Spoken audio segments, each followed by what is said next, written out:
First of all പറയട്ടെ, ഈ ഒരു വീഡിയോ ഒരു ക്ലാസ്സോ കോഴ്സോ ഫോളോ ചെയ്യുന്നവർക്ക് വേണ്ടിയിട്ടുള്ളതല്ല, ഒറ്റയ്ക്ക് പ്രിപ്പയർ ചെയ്യുന്നവർക്ക് വേണ്ടിയിട്ടുള്ളതാണ്. ഒരു സെൽഫ് സ്റ്റഡി പ്ലാനാണ് ഈ ഒരു വീഡിയോ. അതുകൊണ്ട് മറ്റ് ക്ലാസ്സും കോഴ്സും ഫോളോ ചെയ്യുന്നവർക്ക് ഇതുകൊണ്ട് വലിയ യൂസ് ഒന്നും ഉണ്ടാവില്ല. ഒറ്റയ്ക്ക് പഠിക്കാൻ ആഗ്രഹമുള്ളത്, ഒറ്റയ്ക്ക് മറ്റാരും ഫ്രണ്ട്സൊന്നും ഇല്ലാതെ എങ്ങനെയാണ് പഠിക്കേണ്ടത്, ഇനിയുള്ള ദിവസം എന്തൊക്കെ പഠിക്കണമെന്ന് വിചാരിക്കുന്നവർ മാത്രം ഈ ഒരു വീഡിയോ കാണാം. പിന്നെ ഇതിനൊരു പ്രത്യേകതയുണ്ട്. ഞാൻ ഒരുപാട് മെറ്റീരിയൽസ് ഒന്നും പറയില്ല, ഇങ്ങനെ ഇത്ര ഗൈഡുകൾ പഠിക്കണം, ഇത്ര റാങ്ക് ഫിൽ പഠിക്കണം, സോ അങ്ങനെയൊന്നും പറയില്ല. വളരെ ലിമിറ്റഡ് സോഴ്സസ് മെറ്റീരിയൽ മാത്രമേ ഈ ഒരു വീഡിയോയിൽ ഞാൻ നിങ്ങളോട് പറയുള്ളൂ. ആ ഒരു കാര്യങ്ങൾ മാത്രം പഠിക്കുക എന്നുള്ളതാണ് എൻ്റെ സജഷൻ. സോ ആ ഒരു സജഷൻ നിങ്ങൾക്ക് കേൾക്കാതിരിക്കാം. ആഫ്റ്റർ ദ വീഡിയോ നിങ്ങൾക്ക് എന്ത് ചെയ്യാം, അതിനെപ്പറ്റി തീരുമാനിക്കാം. ഈ ഒരു വീഡിയോയിൽ ഞങ്ങൾ 60 ഡേയ്സ് കൊണ്ട് എങ്ങനെ അസിസ്റ്റൻറ്റ് സെയിൽസ്മാൻ എക്സാം കൃത്യമായി ആ ഒരു സിലബസ് കംപ്ലീറ്റ് ചെയ്യാം, ഒപ്പം തന്നെ ഏറ്റവും മികച്ച ഒരു മാർക്ക് സ്കോർ ചെയ്യാമെന്നാണ് പറയാൻ പോകുന്നത്. ഫസ്റ്റ് ഓഫ് ഓൾ പറയട്ടെ, ഈ റീസെൻ്റായിട്ട് നടന്ന സെക്രട്ടേറിയറ്റ് OA പരീക്ഷയ്ക്ക് ഞങ്ങളൊരു ടെസ്റ്റ് സീരീസ് പ്രൊവൈഡ് ചെയ്തിട്ടുണ്ടായിരുന്നു ടെലഗ്രാം ചാനൽ വഴി. അത് ഉപയോഗിച്ച് പ്രിപ്പയർ ചെയ്ത ഒട്ടുമിക്ക ഉദ്യോഗാർത്ഥികളും നൽകിയൊരു ഫീഡ്ബാക്ക് ഉണ്ട്. അത് ഞങ്ങളെ ഏറ്റവും കൂടുതൽ എക്സൈറ്റഡ് ആക്കി. ബിക്കോസ് ഞങ്ങളുടെ ഒരു പ്രിപ്പറേഷൻ ഓഫ് മെറ്റീരിയൽ ആയിക്കോട്ടെ, അല്ലെങ്കിൽ സെലക്ഷൻ ഓഫ് ടോപ്പിക് ആയിക്കോട്ടെ, ഇതെല്ലാം ശരിവെക്കുന്നതായിരുന്നു ഇത്തവണത്തെ ക്വസ്റ്റ്യൻ പേപ്പർ, ഒപ്പം തന്നെ ഈ ഉദ്യോഗാർത്ഥികളുടെ പെർഫോമൻസ്. സോ അതിൻ്റെ കോൺഫിഡൻസിലാണ് ഞങ്ങൾ ഈ ഒരു വീഡിയോ ചെയ്യുന്നത്. നമുക്ക് വീഡിയോയിലേക്ക് വരാം. ഫസ്റ്റ് ഓഫ് ഓൾ, ഒരു 60 ഡേ സ്റ്റഡി പ്ലാനിൽ ഞങ്ങൾ ഫസ്റ്റ് ഈ പറഞ്ഞ പോലെ നമുക്ക് 2 വഴിയുണ്ട്. പല ഉദ്യോഗാർത്ഥികളും പ്രിപ്പയർ ചെയ്യുന്നത് വളരെ ലെങ്തി ആയിട്ടുള്ള ഒരു വഴിയിലൂടെയാണ് പ്രിപ്പയർ ചെയ്യുന്നത്. ഞാൻ ശ്രദ്ധിച്ചിട്ടുണ്ട്, പലരും യൂട്യൂബ് വീഡിയോയിലൊക്കെ ഈ അവരുടെ പ്രിപ്പറേഷൻ ജേണി പങ്കുവെക്കുന്ന യൂട്യൂബ് വീഡിയോകൾ കണ്ടിട്ടുണ്ട്. അതിലൊക്കെ ഞാൻ നോക്കുമ്പോഴത്തേക്ക് ഒരു റൂം നിറയെ റാങ്ക് ഫയലും ഗൈഡും അതും ഇതും എല്ലാം കാണും. പിന്നെ ഈ പറയുന്ന പോലെ ഒരുപാട് ക്ലാസ്സുകൾ കണ്ട് വാരി വലിച്ചിരുന്ന് നോട്ട് എഴുതുകയാണ് പലരും. അങ്ങനെ ഒരു പ്രിപ്പറേഷൻ സ്ട്രാറ്റജി അല്ല നമ്മൾ ഇത്രയും ചുരുങ്ങിയ സമയത്ത് ചെയ്യേണ്ടത്. മാത്രമല്ല, ഒരു കോമ്പറ്റേറ്റീവ് എക്സാമിനെ സംബന്ധിച്ചിടത്തോളം വളരെ ഷോർട്ട് സ്പാൻ ഓഫ് പീരീഡാണ് നമുക്ക് മുന്നിലുള്ളത്. വളരെ ലെങ്തി ആയിട്ടുള്ളൊരു സിലബസ് ഉണ്ട്. സോ ആ ഒരു സിലബസിനെ മനസ്സിലാക്കി കൃത്യമായി നമുക്ക് വേണ്ടത് മാത്രം പഠിക്കുക എന്നുള്ളതാണ് ഒരു കോമ്പറ്റേറ്റീവ് എക്സാം പീരീഡിൽ നമ്മൾ ചെയ്യേണ്ടത്. അതാണ് പല ഉദ്യോഗാർത്ഥികളുടെ ഒരു ഡ്രോബാക്ക് അല്ലെങ്കിൽ വീക്ക് പോയിന്റ് എന്ന് പറയുന്നത്. അത് മനസ്സിലാക്കുക, അത് റെക്ടിഫൈ ചെയ്ത് മുന്നോട്ട് പോകുക. ഫസ്റ്റ് ഓഫ് ഓൾ, നമുക്ക് ഇവിടെ ഇമ്പോർട്ടൻസ് കൊടുക്കുന്നത് ക്ലാസ്സുകൾക്കല്ല, പകരം സെൽഫ് സ്റ്റഡിക്കാണ്. സ്വയം പഠിക്കുക.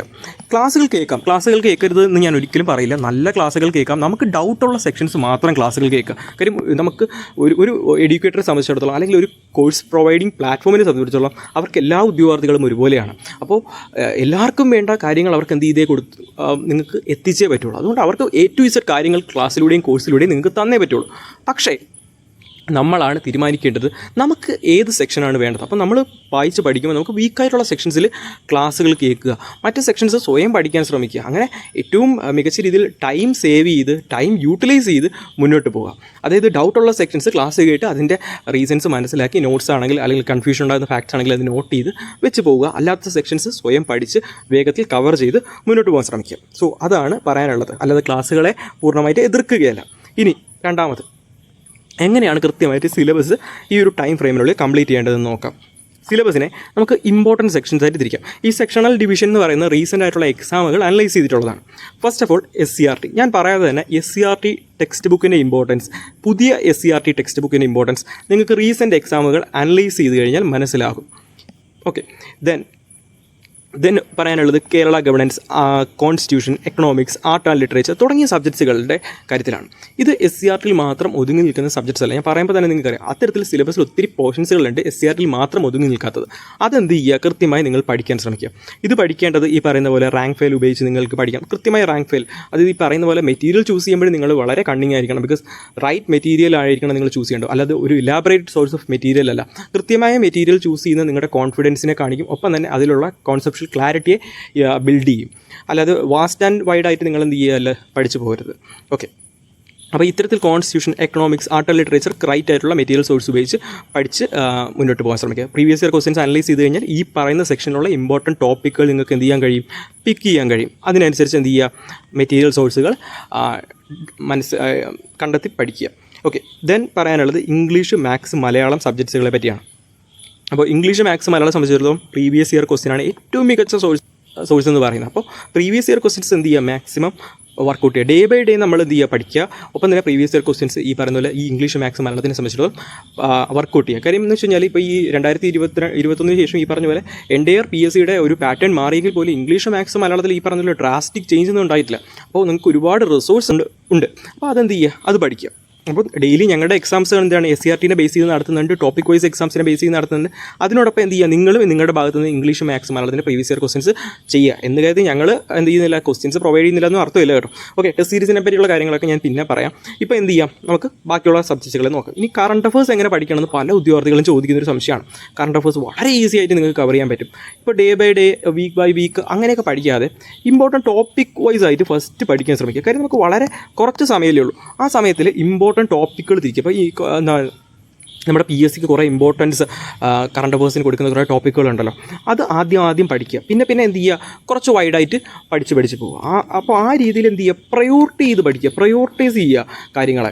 എന്നിട്ട് പ്രോപ്പറായിട്ട് എന്ത് ചെയ്യുക, അതൊരു സെറ്റായിട്ട് പഠിക്കാൻ ശ്രമിക്കുക. ഫോർ എക്സാമ്പിൾ ഇപ്പോൾ ആർട്ട് ആൻഡ് ലിറ്ററേച്ചർ എടുത്തു കഴിഞ്ഞാൽ നോബൽ സമ്മാനങ്ങൾ, ഫിലിം ഫെയർ അവാർഡ്സുകൾ, സോ അങ്ങനെയുള്ള കാര്യങ്ങൾ. ഇപ്പോൾ നാസയുടെ കാര്യങ്ങൾ, ISRO സയൻസ് ആൻഡ് ടെക്നോളജി എടുത്തു കഴിഞ്ഞാൽ ആ പോർഷൻസ്, സ്പോർട്സ് എടുത്തു കഴിഞ്ഞാൽ വേൾഡ് കപ്പ്, ഒളിമ്പിക്സ്, സോ തുടങ്ങി അങ്ങനെ ടോപ്പിക് വൈസ് ആയിട്ട് എന്ത് ചെയ്യുക, പഠിച്ച് പോകാൻ ശ്രമിക്കുക. അതിനെ തന്നെ സ്റ്റേറ്റ്, നാഷണൽ, വേൾഡ് വൈഡ് ആയിട്ട് അപ്പോയിൻമെൻറ്റ്സുകൾ അങ്ങനെ ശ്രദ്ധിച്ച് പഠിക്കാൻ ശ്രമിക്കുക. നമുക്ക് ഇത്രയും ഒരുവിധം PSCയിൽ നിൽക്കുന്ന ഒരാൾക്ക് എന്ത് ചെയ്യാം, ഈ ടോപ്പിക്കുകൾ സെലക്ട് ചെയ്യാൻ പറ്റും. ഇനി ഇൻ കേസ് പറ്റുന്നില്ല എന്നുണ്ടെങ്കിൽ ഞങ്ങൾ ഇതിനെപ്പറ്റി ഒരു യൂട്യൂബ് വീഡിയോ ചെയ്തിട്ടുണ്ട്, അത് റെഫർ ചെയ്യാം.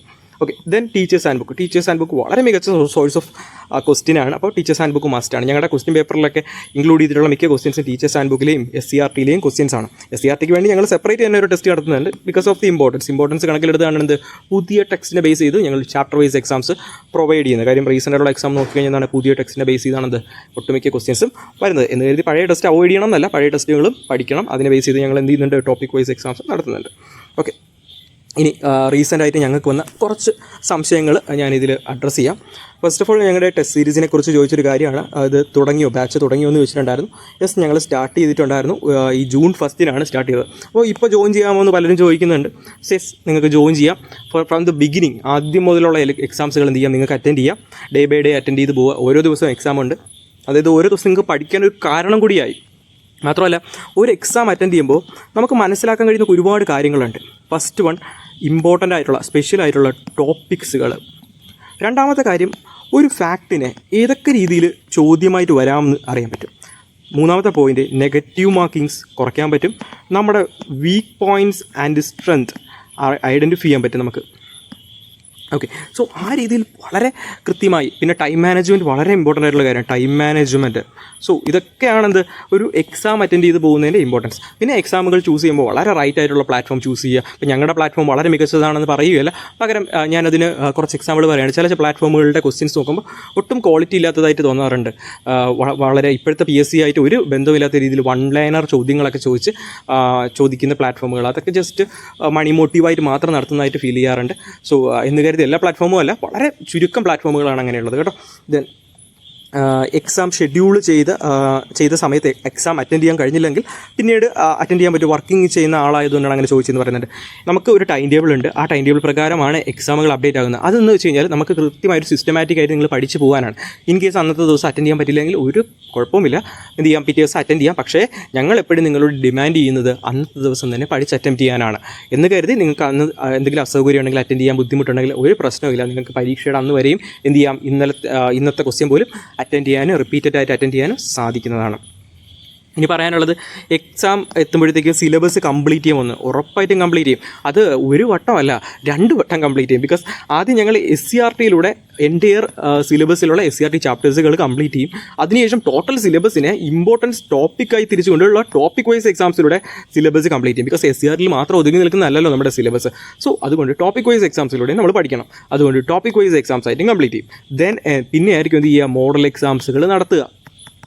ഓക്കെ, അങ്ങനെ ഞങ്ങൾ വളരെ സ്റ്റെപ്പ് ബൈ സ്റ്റെപ്പായിട്ട് വളരെ നീറ്റ് ആൻഡ് ക്ലീൻ ആയിട്ടായിരിക്കും എന്ത് ചെയ്യുക, സിലബസ് കംപ്ലീറ്റ് ചെയ്യുക. ഇനി ജൂലൈ സ്റ്റാർട്ട് ചെയ്യുന്ന ബാച്ചിൽ ഇനി എങ്ങനെയാണ് ജോയിൻ ആകേണ്ടത്? ജോയിൻ ആകാൻ വളരെ ബുദ്ധിമുട്ടൊന്നുമില്ല. നമ്മുടെ ടെലഗ്രാം ചാനലിൽ ഡീറ്റെയിൽസുകളുണ്ട്. അതിൽ തന്നെ പേയ്മെൻറ്റ് ഓപ്ഷൻ ഉണ്ട്. പേയ്മെൻറ്റ് ചെയ്യുക. അതിനുശേഷം അതിൻ്റെ സ്ക്രീൻഷോട്ട് നമ്മുടെ അഡ്മിനെ അയച്ചു കൊടുക്കുക. അഡ്മിനെ അതിൽ തന്നെ കോൺടാക്ട് അസ് എന്നൊരു ഓപ്ഷൻ ഉണ്ടാവും ടെലഗ്രാമിൽ. അതിൽ ക്ലിക്ക് ചെയ്ത് നിങ്ങൾക്ക് കോൺടാക്ട് ചെയ്യാം. പിന്നെ വർക്കിംഗ് ആയിട്ടുള്ള ഒരാളാണ്, ടൈമിൽ അറ്റൻഡ് ചെയ്യാൻ പറ്റില്ലെങ്കിൽ പിന്നെ അറ്റൻഡ് ചെയ്യാൻ പറ്റും, ഷുവറായിട്ടും അറ്റൻഡ് ചെയ്യുക. അതിലൊന്നും പ്രശ്നമില്ല. ഒരുപാട് കാൻഡിഡേറ്റ്സ് ഇന്ന് വർക്കിംഗ് കാൻഡിഡേറ്റ്സ് ഉണ്ട്, ഹൗസ് വൈഫ്സുകളുണ്ട്. അവരുടെ ബുദ്ധിമുട്ടുകൾ ഞങ്ങൾക്ക് അറിയാം. ഞങ്ങൾ പണ്ട് മുതലേ എന്ത് ചെയ്യണം, ഇത്തരത്തിലുള്ള കാൻഡിഡേറ്റ്സിനെ കാണുന്നതാണ്, അവരുടെ ബുദ്ധിമുട്ടുകളും തിരിച്ചറിയുന്നതാണ്. അതുകൊണ്ട് അതിലൊന്നും പ്രശ്നമില്ല. ഓക്കെ, ഇനി അടുത്ത കാര്യം പറയുന്നത് വെച്ച് കഴിഞ്ഞാൽ ഇതിൽ എന്തൊക്കെ ഉണ്ട് എന്നുള്ള കാര്യത്തിൽ ഇപ്പോഴും ഉദ്യോഗാർത്ഥികൾക്ക് ഒരു ക്ലാരിറ്റി കുറവുണ്ട്. 75 SCRT chapter wise exam. 75 SCRT chapter wise exam എന്ന് പറഞ്ഞാൽ 75 ഉള്ളൂ. 75 ചാപ്റ്റർ അല്ലല്ലോ നമുക്കുള്ളത്. അല്ല, 5 മുതൽ 10 വരെയുള്ള നമ്മുടെ സിലബസ് പ്രകാരം നമുക്ക് ആവശ്യമായിട്ടുള്ള എല്ലാ ചാപ്റ്റേഴ്സും, സിലബസ് പ്രകാരം നമുക്ക് ആവശ്യമായിട്ടുള്ള 5 മുതൽ 10 വരെയുള്ള ഇപ്പോഴത്തെ ടെസ്റ്റിനെ ബേസ് ചെയ്തുള്ള എല്ലാ ചാപ്റ്റേഴ്സിൻ്റെയും ചാപ്റ്റർ വൈസ് എക്സാംസുകൾ ഉണ്ടാവും. ആ ചാപ്റ്റർ വൈസ് എക്സാംസുകളെ 75 സെറ്റ് ഓഫ് ക്വസ്റ്റ്യൻസ് ആയിട്ടാണ് എന്ത് ചെയ്തത്, ഞങ്ങൾ അറേഞ്ച് ചെയ്തിട്ടുണ്ടാവുക. അതുകൊണ്ട് എല്ലാ ചാപ്റ്റേഴ്സും കവർ ചെയ്യുന്നുള്ള കാര്യത്തിൽ ഒരു സംശയം വേണ്ട. ഇനി കറണ്ട് അഫേഴ്സിൻ്റെ ടെസ്റ്റ് ഉണ്ടാവും എന്ന് ചോദിക്കുന്നവരുണ്ട്. കറണ്ട് അഫേഴ്സിൻ്റെ ടെസ്റ്റ് ഉണ്ടാവും. വളരെ ഇമ്പോർട്ടൻ്റ് ആയിട്ടുള്ള കറണ്ട് അഫേഴ്സ് ടോപ്പിക്കുകൾ പിക്ക് ചെയ്ത് അതിൽ നിന്നുള്ള ചോദ്യങ്ങൾ ഞങ്ങൾ ചോദിക്കും. അതിൽ നിന്നുള്ള കറണ്ട് അഫേഴ്സ് എക്സാംസ് സ്പെഷ്യലായിട്ടുണ്ടായിരിക്കും. ഇനി ടോപ്പിക് വൈസ് എക്സാമുകളുണ്ട്. അതായത് സിലബസിനെ ഇമ്പോർട്ടൻറ്റ് സെക്ഷൻസ് ആയിട്ട് തിരിച്ചുകൊണ്ടുള്ള ടോപ്പിക് വൈസ് എക്സാംസുകളുണ്ട്. ഇംഗ്ലീഷ്, മാത്സ്, മലയാളത്തിൻ്റെ പ്രാക്ടീസ് എക്സാമുകളുണ്ട്. മോഡൽ എക്സാമുകൾ 5 ഫുൾ ടെസ്റ്റുകളുണ്ട്. അത് ലേറ്റസ്റ്റ് ആയിട്ടുള്ള ട്രെൻഡിലുള്ള 5 ഫുൾ ടെസ്റ്റുകൾ. ഇതെല്ലാം എക്സാം വരെ നീണ്ടു നിൽക്കുന്ന ഒരു പ്രക്രിയയാണ്. ഡേ ബൈ ഡേ നിങ്ങൾക്ക് എക്സാം ഉണ്ടാകും. ഓരോ ദിവസവും ഒരു PSC എക്സാം എഴുതുന്ന പോലെ നിങ്ങൾക്ക് എന്ത് ചെയ്യാം, ടെസ്റ്റുകൾ അറ്റംപ്റ്റ് ചെയ്ത് പ്രാക്ടീസ് ചെയ്ത് മുന്നോട്ട് പോകാം. ഓക്കെ. സോ പിന്നെ എക്സാം ഡേറ്റിനനുസരിച്ച് ടൈം ടേബിളിൽ അല്ലറ ചില്ലറ മാറ്റങ്ങളൊക്കെ ഞങ്ങൾ വരുത്തും. അത് എന്തിനാണ്, നിങ്ങൾക്ക് കൃത്യമായൊരു സ്പേസും കൂടെ തരാനാണ്. ആഫ്റ്റർ എക്സാംസ് എല്ലാം ഒന്ന് പ്രാക്ടീസ് ചെയ്ത് ഒന്ന് റിവിഷൻ ചെയ്യാനുള്ളൊരു സ്പേസും കൂടെ ഞങ്ങൾ പ്രൊവൈഡ് ചെയ്യും. ഓക്കെ. ഇംഗ്ലീഷ് മലയാളത്തിലാണോ ഇംഗ്ലീഷിലാണോ എന്നൊക്കെ ചോദിക്കുന്നുണ്ട്. അതിലൊന്നും ഒരു സംശയം വേണ്ട കേട്ടോ, മലയാളത്തിലാണ്. ബിക്കോസ് എന്താണ് 10th ലെവൽ എക്സാമാണ്, നമുക്ക് ഇംഗ്ലീഷിലല്ല ക്വസ്റ്റ്യൻ. ഓക്കെ. June 1 ആരംഭിച്ചത്. ഇന്നും നിങ്ങൾക്ക് ജോയിൻ ചെയ്യാം. ജോയിൻ ചെയ്താൽ ആദ്യം മുതലുള്ള എക്സാം കിട്ടും. നിങ്ങൾക്ക് നാളെയും ജോയിൻ ചെയ്യാം. അതിലൊന്നും പ്രശ്നമില്ല. ഓക്കെ. സോ വൺസ് അഗെയിൻ എല്ലാവരും മികച്ച രീതിയിൽ പഠിക്കുക. അതിനേക്കാൾ മികച്ച രീതിയിൽ എന്ത് ചെയ്യുക, പ്രാക്ടീസ് ചെയ്യുക. വേഗമായിട്ട് പഠിക്കാതെ വളരെ പ്രിസൈസായിട്ട് വളരെ കോൺഫിഡൻസോടുകൂടി നിങ്ങൾ പഠിക്കുന്ന കാര്യത്തിൽ നിങ്ങൾ പൂർണ്ണ വിശ്വാസമുള്ള ആളായിരിക്കണം. നിങ്ങൾ പഠിക്കുന്ന കാര്യത്തിൽ പൂർണ്ണമായ ക്ലാരിറ്റി ഉണ്ടായിരിക്കണം. ഞാൻ പണ്ടേ പറഞ്ഞിട്ടുണ്ട്, ഈ പറയുന്ന പോലെ നിങ്ങൾ പഠിക്കാത്ത പോയിന്റിൽ നിന്ന് വരുന്ന ക്വസ്റ്റ്യൻ അറ്റൻഡ് ചെയ്യാത്തതിലല്ല നമുക്ക് വിഷമം ഉണ്ടാകുന്നത്. പഠിച്ച കാര്യങ്ങൾ തെറ്റിക്കുമ്പോഴാണ് നമുക്ക് ഏറ്റവും കൂടുതൽ വിഷമം ഉണ്ടാകുന്നത്. അതുണ്ടാവാതിരിക്കട്ടെ. ഏറ്റവും മികച്ച രീതിയിൽ പഠിക്കുക. അതിനേക്കാൾ മികച്ച രീതിയിൽ പ്രാക്ടീസ് ചെയ്യുക. So once again all the best. Thank U.